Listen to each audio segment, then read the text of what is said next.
উটকো মানে হচ্ছে স্যার হঠাৎ, যেটা হঠাৎ। হঠাৎ মানে অপরিচিত, তাই তো? অপরিচিত বা অবাঞ্ছিত। আচ্ছা, জোনাকি এক ধরনের কি? জোনাকি এক ধরনের কি? জোনাকি এক ধরনের পোকা। পোকা বা আচ্ছা। খাদ্যত যে পোকাগুলো হয় সেটা। আচ্ছা, এবার আপনি বলেন, কবি কবিকে ডাক দেওয়া পাহাড়টি কেমন ছিল?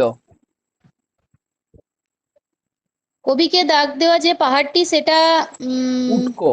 মানে দরগাতলার মোড় হয়ে বাঁ দিকে ফিরছে এরকম একটা পাহাড় ছিল। হ্যাঁ, পাহাড়টি উটকো ছিল না? হ্যাঁ, উটকো পাহাড়, হ্যাঁ উটকো হ্যাঁ। পাহাড় ছিল। আর কবি কি হুম, বের স্যার। করে, মানে পকেট থেকে কি বার করলেন?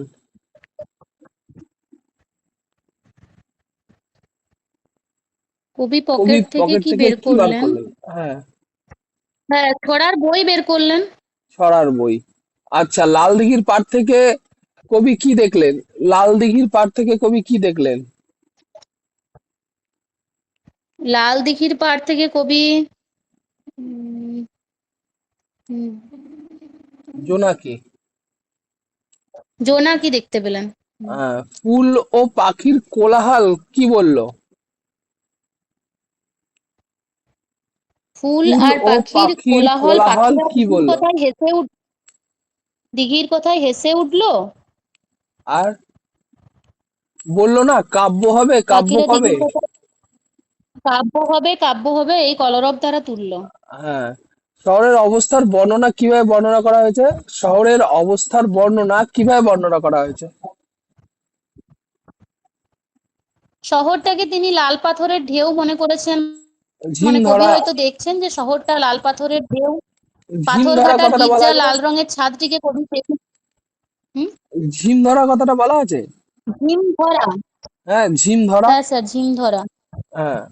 হ্যাঁ, আচ্ছা, কবি কখন ঘর থেকে বেরিয়েছিলেন?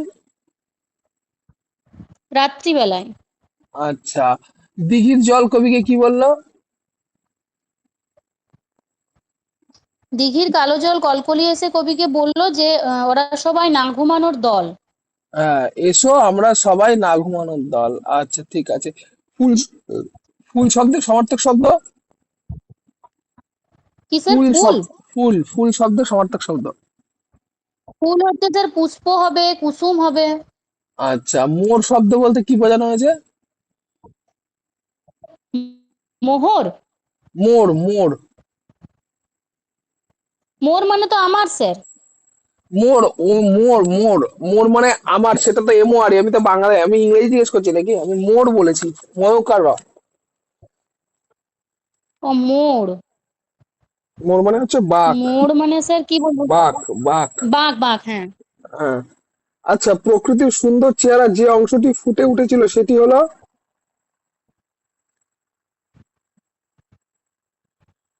প্রকৃতির দিঘির সুন্দর চেহারা কালো যে জলে আর অংশটি ফুটে উঠেছিল সেটি হলো? জোনাকিদের ডাবের মতো চাঁদ উঠেছে দিঘির না? কালো জল আর জোনাকিদের দরবার। আচ্ছা, নারকেলের লম্বা মাথায় কি উঠেছিল? ঠান্ডা ও গোলগাল একটি চাঁদ উঠেছিল ডাবের মতো। বাহ। কবির রাতের যাত্রার উদ্দেশ্য কি ছিল? প্রকৃতির সৌন্দর্য উপভোগ করা। বা, ফুল ও পাখি কি করলো?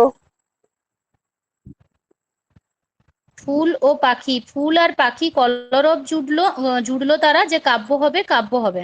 হ্যাঁ, হেসে উঠলো এবং কাব্য হবে, কাব্য হবে। আচ্ছা, কবি কার কাছে মনের কথা বললো? কবি মনের কথা খুলে বল কবি পাখি ও মনের ফুলের কথা কাছে। খুলে বললো সব ফুলের পাখি ও কাছে। ফুলের কাছে। আচ্ছা, পাখির দরবার শব্দের অর্থ কি? দরবার শব্দের অর্থ কি? দরবার মানে দরজা।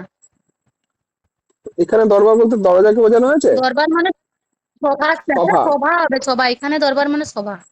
সভা। আচ্ছা, জোনাকি শব্দের সমার্থক শব্দ বলেন তো একটা। জোনাকি স্যার খদ্দ তো হবে, খ দৈজফলা ওকার তো খদ্দর যেটা। খদ্দ। উজ্জ্বলটা ভালো শোনায়। উজ্জ্বল। হ্যাঁ। আচ্ছা, ঝিম ধরা আহ, শব্দের অর্থ কি? ঝিম ধরা শব্দের অর্থ কি? ঝিমধরা মানে স্যার অবসন্ন, বাহ। আচ্ছা। চুপচাপ যেটা। আর কলরব শব্দের অর্থ? কলরব মানে কোলাহল। কোলাহল। মিনার শব্দের অর্থ কি? মিনার মানে হচ্ছে যে গম্বুজাকৃতির যে স্তম্ভগুলো হয়।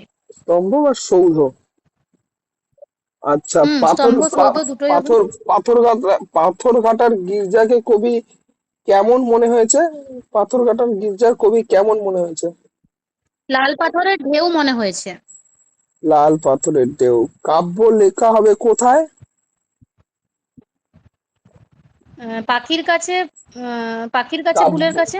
না না না, কাব্য লেখা হবে কোথায়? কোথায় জায়গাটা, কোথায়?